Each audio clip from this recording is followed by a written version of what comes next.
ভাই ও বোনেরা, আমি অত্যন্ত আনন্দিত, কারণ অনেক দূর থেকে আমার নেতৃবৃন্দ এসে অবস্থান করছেন এখানে একটা ভালো কাজের জন্য। এই জন্য সব নেতৃবৃন্দকে আমি ধন্যবাদ দিতে চাই, ধন্যবাদ জানাই। এবং যারা সামনে শুনছেন, অত্যন্ত মনোযোগ সহকারে শুনছেন।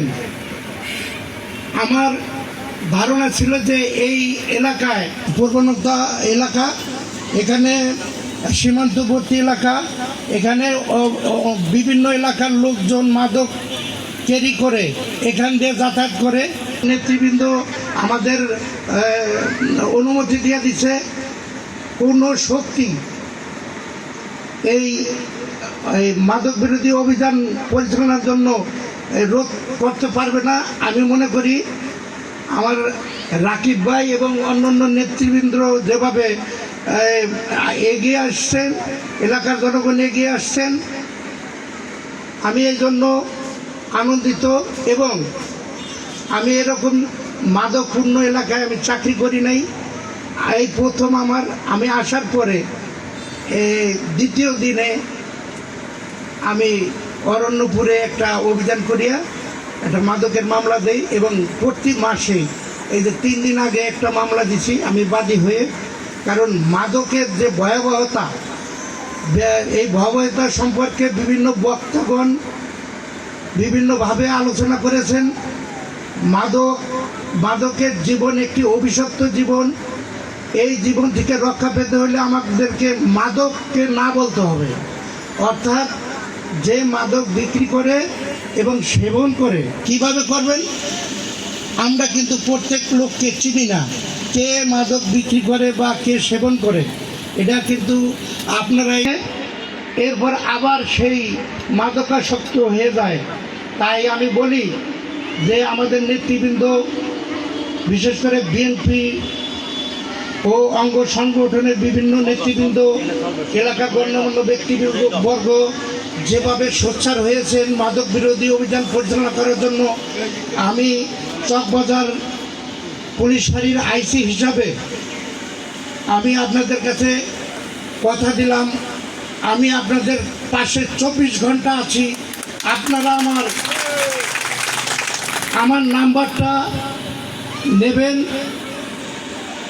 এবং যদি আমার নাম্বার মনে না থাকে 999-এ ফোন দেবেন, 3টা 9, 999-এ ফোন দিলে আমরা এটার সাথে সাথে আমাদের এক্স-রে ওয়ান থাকে, আমরা অন্যান্য সিভিল পার্টি থাকে, স্বর্ণকার ভর্তি থাকে, বিভিন্ন ডিউটিতে আছি আমরা অ্যাকশন নেব।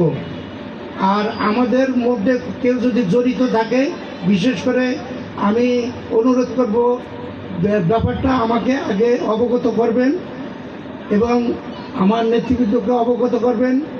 মাদকের সাথে জড়িত যারা আছে, আমি মনে করি তাদের চাকরি না থাকলেও ভালো।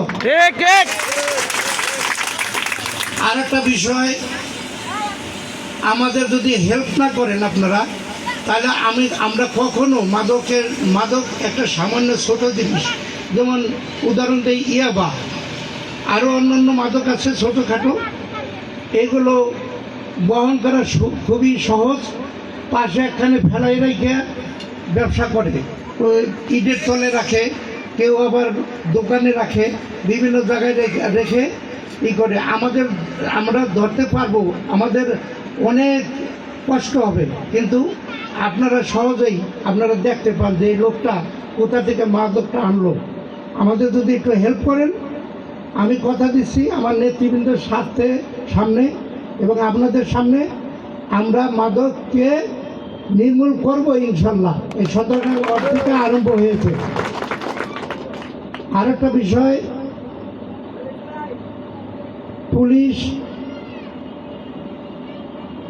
কিন্তু কারো শত্রু না, আমরা আপনাদের বন্ধু। কারণ অনেকে পুলিশকে প্রতিপক্ষ মনে করে, কিন্তু না, আমাদেরও আপনাদেরও এখানে অনেক ভাই বেড়াদার ছেলে মেয়ে, এরাও কিন্তু পুলিশে চাকরি করে, আমাদের এলাকায়ও থাকতে পারে। তা আপনারা আমাদেরকে আপন মনে করে ভাই বোন বা ভাই হিসাবে বা ছেলে হিসাবে গণ্য করে নেবেন এবং আমাদেরকে সাহায্য করবেন। আপনাদের গোপনীয়তা আমি রক্ষা করব। আমি মনে করি আপনারা একজন বললে আমরা কোনো দিনের সোর্সের নাম বলি না।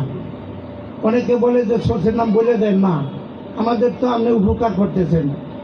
আপনি যদি ফোনে বলেন যাওয়া লাগবে না, ফোনে বললে আমি আপনার সাথে কথাও বলবো না, আমরা অ্যাকশন নেব। তো ভালো একটা কাজের জন্য আজকে এখানে সমাবেত হয়েছি, আমার খুব ভালো লাগছে। আমি মনে করেছি যে এই এলাকার লোক বেশিরভাগ লোক ভালো। আমি দেখছি কিছু লোক আছে এরা হয়তো আসবে না, এখানে দেখা যায় যে সবাই উপস্থিত হয়েছেন আমার রাকিব ভাই এবং অন্যান্য নেতৃবৃন্দের ডাকে। এই জন্য আবারও আপনাদের ধন্যবাদ জানাইয়া, আমার নেতৃবৃন্দের ধন্যবাদ জানাইয়া আমার বক্তব্য শেষ করলাম। আসসালামু আলাইকুম।